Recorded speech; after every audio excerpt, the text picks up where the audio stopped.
भाई साहब, वसई विरार मनपा की सूची में डुप्लीकेट मतदाताओं को लेकर विवाद बढ़ गया है। बीवीए ने 80,000 डुप्लीकेट नाम होने का दावा करते हुए सभी नाम हटाने की मांग आयुक्त से की है।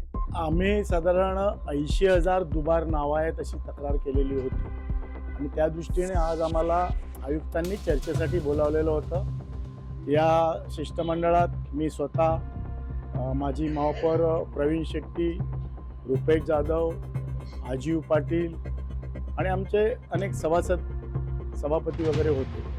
त्याच्यात खूप चर्चा झाली। त्यांनी फक्त इलेक्शन कमिशनकडून दुबार 52,000 नावं म्हणजे 28,000 नावं आम्ही शोधलेले आहेत। त्यांचे पत्ते शोधतोय, त्यांच्यावर डबल स्टार मारू आणि त्यांना एक फॉर्म देऊ की तुम्ही यापैकी कोणत्या मतदान केंद्रात मतदान करणार आणि त्याप्रमाणे त्यांना मतदान केंद्राला मुभा देऊन बाकीच्या ठिकाणी कमी करू असं आयुक्तांनी सांगितलं। बाकी अनेक शंका आमच्या सगळ्या शिष्टमंडळातल्या सदस्यांनी उपस्थित केल्या, पण त्यांनी चक्क नाही सांगितलं की इलेक्शन कमिशनने जी यादी प्रसिद्ध केलेली आहे त्याच्यात मी काहीच हे करू शकत नाही आणि इलेक्शन कमिशननेच ही 52,000 नावं दुबार आहेत असं सांगितलं। त्यामुळे 80,000 जो आम्ही दावा केलेला होता तो त्यांनी मान्य केला नाही।